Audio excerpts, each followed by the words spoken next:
महागणाधिपतये नमः। सदाशिवसमारम्भां शंकराचार्यमध्यमाम् अस्मदाचार्यपर्यन्तां వందే గురుపరంపరాం. శ్రీమాత్రే నమః. ప్రేక్షకులందరికీ స్వాగతం. కుజగ్రహ మార్పు. ఈ కుజగ్రహ మార్పు అనేది మనకి ప్రతి 45 రోజులకి ఇంచుమించు ఒకసారి మనకి జరుగుతూనే ఉంటుంది. మధ్యలో కుజుడు వక్రీకరించడం, స్తంభించడం ఇలాగా మనకి జరుగుతూ ఉంటాయి. అయితే ఈ కుజుని యొక్క సంచారాన్ని అనుసరించి ఇక్కడ ద్వాదశ రాశుల వారికి శుభాశుభ ఫలితాలు అనేవి ఉంటాయి. అంటే అక్కడ కుజుడు ఉండే స్థితిని బట్టి ఏ భావంలో ఉన్నాడు, ఆ భావాధిపతి ఎవరు, ఇవన్నీ కూడా మనం లెక్కలోకి తీసుకున్న ద్వారా మనకి ఈ మిగిలిన అంటే ఈ ద్వాదశ రాశుల వారికి కూడా వాళ్ళకి ఎటువంటి పనులు చేపట్టవచ్చు, ఎటువంటి పనులు చేపట్టకూడదు, అసలు వాళ్ళకి ఉండే ఆ యొక్క కుజుని యొక్క ప్రభావం వాళ్ళ యొక్క జీవితం మీద ఆ 45 రోజుల పాటు ఎలా ఉంటుంది, ఇలా రకరకాల మార్పులు ఏం జరుగుతాయి, ఇవన్నీ కూడా మనకి తెలుసుకోవడానికి ఎక్కువ ఆస్కారం అనేది ఇక్కడ మనం గోచార పరంగా మనకి కనబడుతూ ఉంటుంది. అయితే గత కొంతకాలంగా కుజుని యొక్క సంచారం అనేది కాస్త కొంచెం అంటే కొద్దిగా ఏం జరుగుతుందో ఈ కుజ మార్పు వల్ల అనే ఒక కొద్దిగా భయం అనేది కనబడుతుంది. అంటే ఆ ఇచ్చే ఫలితాల వల్ల భయం.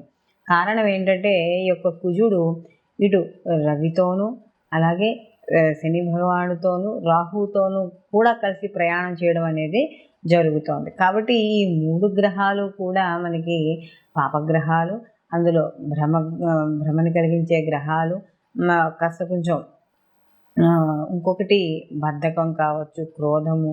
కుజుడు కూడా కొంచెం హైపర్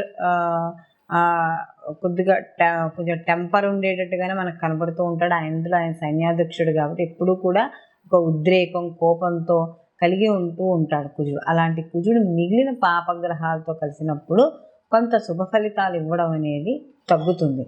కాబట్టి అసలు నిజంగా కుజుడు ఈ యొక్క సంచారం వల్ల అంటే ఇంచుమించు ఈయన మార్చి 15 నుంచి అంటే ఈయన ఉచ్చస్థితి ఎప్పుడైతే దాటాడో, ఉచ్చస్థితిని దాటిన తర్వాత మార్చి 15 నుంచి ఏప్రిల్ 23 వరకు కూడా ఈయన శనితో కలవడం, అలాగే మళ్ళీ ఏప్రిల్ 23 నుంచి కూడా ఈయన జూన్ 1వ తారీఖు వరకు కూడా ఈయన రాహుతో కలిసి ప్రయాణం చేయడం అనేది జరుగుతుంది. కాబట్టి ఈ యొక్క 2 శనికి కుజుడికి కూడా పడదు, అలాగే రాహుకి కుజుడికి కూడా పడదు. కాబట్టి ఈ 2 గ్రహాలతో కలిసి ప్రయాణం చేయడం ద్వారా కుజుడు ఎటువంటి మార్పుల్ని, ఫలితాన్ని ఇవ్వబోతున్నాడో ఇప్పుడు మనం తెలుసుకుందాం.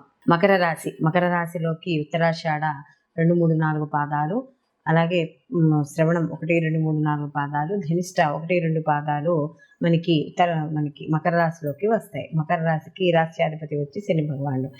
ఈయన ద్వితీయ స్థానంలో సంచారం చేయడం, వీళ్ళకి ఏనాడు శని జరగడం. అయితే ఇదే సమయంలో ఈ కుజుని యొక్క మార్పు ఏదైతే ఉందో ఈ మార్పుతో శనితో పాటుగా కుజుడు కలుస్తున్నాడు. ఈ కుజుడు వీళ్ళకి కానీ చూసుకున్నప్పుడు వీళ్ళకి చతుర్థాధిపతి అయ్యాడు. అంటే తల్లి వాటికి సంబంధించిన గృహము, వాహనానికి సంబంధించిన అధిపతి, అలాగే లాభాధిపతి కూడా అయ్యాడు. అంటే చతుర్థాధిపతి అయిన కుజుడు వీళ్ళకి జన్మరాశి నుండి ద్వితీయ స్థానంలోకి సంచారం చేయడం అనేది జరుగుతుంది. ఎప్పుడైతే ఈ 2 గ్రహాల యొక్క శని కుజుల యొక్క గ్రహాల యొక్క కలయిక జరిగిందో సహజంగా ద్వితీయ స్థానంలో ఉన్న ఏదైతే అంటే మొదట వీళ్ళకి ద్వితీయ స్థానం, తర్వాత తృతీయ స్థానంలోకి వెళ్ళడం అనేది జరుగుతుంది. ఎప్పుడైతే ద్వితీయ స్థానంలో కుజుడు ఉన్నాడో ఏవైతే కార్యక్రమాలు మొదలు పెడతారో ఆ కార్యక్రమాల్లో విఘ్నాలు ఏర్పడడం, కుటుంబంలో సభ్యులతో కలహాలు, ధనపరంగా కొద్దిగా నష్టము లేదా ఖర్చులు అధికంగా ఉండడం ఇలా కూడా జరుగుతుంది. లేదా సమయానికి డబ్బు అందకపోవడము, కొంత ద్వితీయ స్థానంలో ఉన్నప్పుడు వాక్స్థానం కాబట్టి కొంత కుజుడు యొక్క పవర్ అనేది మనం మాట్లాడే విధానం మీద ఉంటుంది. కాబట్టి కాస్త ఎవరితోనైనా కాదు, అసలు సహజంగా మాట్లాడే విధానంలోనే మంచి మార్పు అనేది తెచ్చుకోవాలి. అలాగే సమయపాలన ఎప్పటికప్పుడు చూసుకుంటూ ఆహార నియమాలు, నిద్ర ఇలాంటివన్నీ కూడా చూసుకుంటూ ఉండాలి. శారీరక పరంగా కూడా కొద్దిగా బలహీనమయ్యే అవకాశం అనేది ఎక్కువగా కనబడుతోంది. దీంతో పాటుగా మనకి ద్వితీయ స్థానము కూడా కొంచెం అంటే స్నేహితుల విషయాల్లో కానీ వాటిల్లో కానీ కాస్త ఎవరైనా మంచి చెడు అని ఆలోచించుకుని ముందుకు వెళ్ళడం అనేది మంచిది.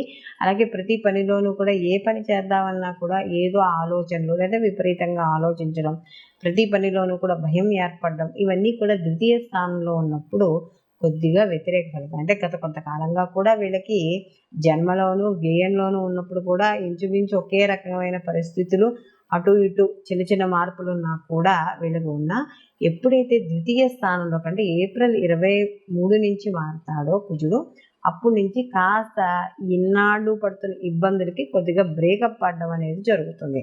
అంటే ఎప్పుడైతే ద్వితీయ స్థానంలో కుజుడు రాహుతో కలిసి ఉంటాడు, అయితే ఇక్కడ రాహు కూడా ఈ మకర రాశి వాడికి తృతీయ స్థానంలో ఉన్నప్పుడు శుభ ఫలితాలను ఇస్తారు.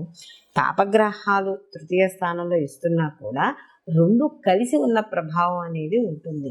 కాబట్టి ఈ రెండు కలిసి ఉన్న ప్రభావం వల్ల ఇక్కడ ఏదైతే కార్యక్రమాలు చేస్తున్నారో ఆ కార్యక్రమాల ఆటంకాలు ఏర్పడుతూ పనులు పూర్తవుతాయి. అంటే ఒకసారి అయ్యే పని అవ్వకుండా 2 సార్లు పని ఏదైనా ఒక మొదలుపెట్టిన తర్వాత 2-3 సార్లు అయిన తర్వాత ఆ పని పూర్తి అవ్వడము. అలాగే ఇక్కడ తృతీయ స్థానంలో ఉన్నప్పుడు నూతన వస్త్రాలు కానీ, కొత్త కొత్త వస్తువులు కొనుక్కోవాలనే ఆలోచనలు కానీ, ఇంటిని డెకరేట్ చేసుకుందామని కానీ ఇలాంటి ఆలోచనలు వస్తూ ఉంటాయి. అయితే అవి ఆ పనుల్లో ఆలస్యం అవుతాయి కానీ పనులు పూర్తి అవ్వడం మాత్రం జరుగుతుంది. అలాగే ఇక్కడ తృతీయ స్థానంలో ఉన్నప్పుడు మనకి సోదరుల వర్గాల నుండి, అంటే ఎక్కువగా అన్నదమ్ముల నుండి వాళ్ళ నుండి కాస్త వ్యతిరేకతలు రావడం అనేది ఉంటుంది. ఆ వ్యతిరేకతలు ఏవైతే ఉన్నాయో వాటిని తగ్గించుకుంటే మాత్రం సామరస్యంగా ఉంటుంది. అలాగే సువర్ణాభరణాలు ఇలాంటివి కొనుగోలు చేస్తూ ఉంటాయి. అలాగే ధనలాభం ఉంటుంది. ఆరోగ్యపరంగా కూడా కాస్త అనుకూలంగా ఉంటుంది.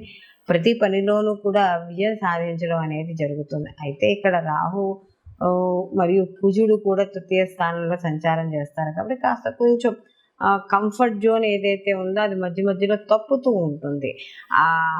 కాస్త కొంచెం అమ్మయ్య కాస్త రిలాక్స్ అవుదాము అనుకునే టైం మళ్ళీ ఇంకొక పని రావడం, ఏదో ఒక సమస్య కిందో లేదా వాళ్ళు చేసే వృత్తి ఉద్యోగ వ్యాపారాల పరంగానో దేనో ఒక పరంగా కాస్త ఇబ్బంది పడుతూ ఉంటూ పని అవ్వడం అనేది ఇక్కడ మనకి కనబడుతూ ఉంటుంది.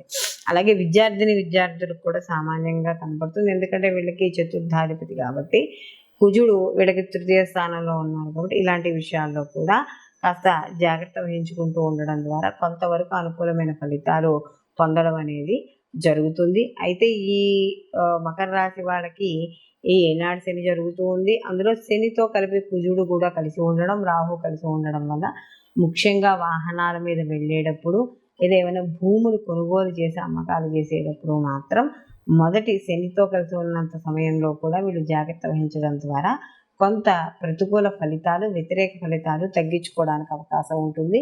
వీళ్ళు మరిన్ని మంచి ఫలితాలు పొందడానికి ప్రతిరోజు కూడా సుబ్రహ్మణ్య కరావలంబ స్తోత్రాన్ని చదువుకుంటూ ఉండడం, ఎర్రటి పూలతో సుబ్రహ్మణ్య ఆరాధన చేస్తూ, అలాగే వీళ్ళకి దీంతో పాటు దుర్గా కవచాన్ని కానీ లేకపోతే అమ్మవారికి సంబంధించిన స్తోత్రాలు కానీ పారాయణ చేసుకుంటూ ఉండడం.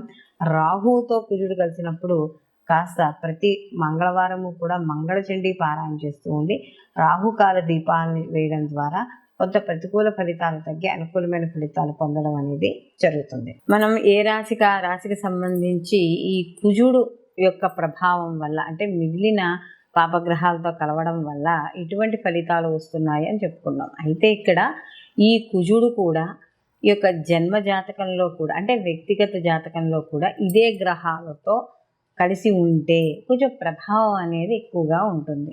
కాబట్టి ఇలాంటి ప్రభావాన్ని తగ్గించుకోవాలన్నప్పుడు కుజుడికి సంబంధించిన స్తోత్రాలు కానీ లేదా కుజుడికి అధిష్టాన దేవత అయిన సుబ్రహ్మణ్య ఆరాధన కానీ ఇలాంటివి చేయడం ద్వారా కొంత వీటి యొక్క తీవ్రత అనేది తగ్గుతుంది. అయితే వీటితో పాటు, అంటే ఇది గోచార ఫలితం అయినా కూడా గోచార ఫలితంలో కూడా మనకి ఈ మంచి చెడు, అంటే మనకి ఈ యొక్క ఏవైతే ఈ గ్రహాల వల్ల మనకు వచ్చే ఇబ్బంది, అంటే ఆ యొక్క సంచారం వల్ల ఇబ్బంది ఏవైతే ఉన్నాయో ఆ ఇబ్బందులను తగ్గించుకోవడానికి మాత్రం దైవారాధన అనేది చాలా అవసరం. కాబట్టి ఈ యొక్క గోచార ఫలితాలతో పాటుగా జన్మజాతక ఫలితాలు కూడా అందరూ తప్పకుండా పరిశీలన చేసుకోవాలి.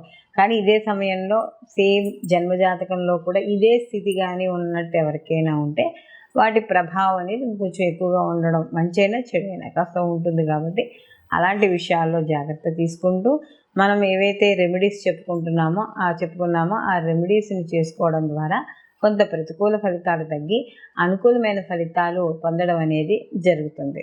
సర్వేజన సుఖినో భవంతు. లోకా సంస్థ సుఖినో భవంతు.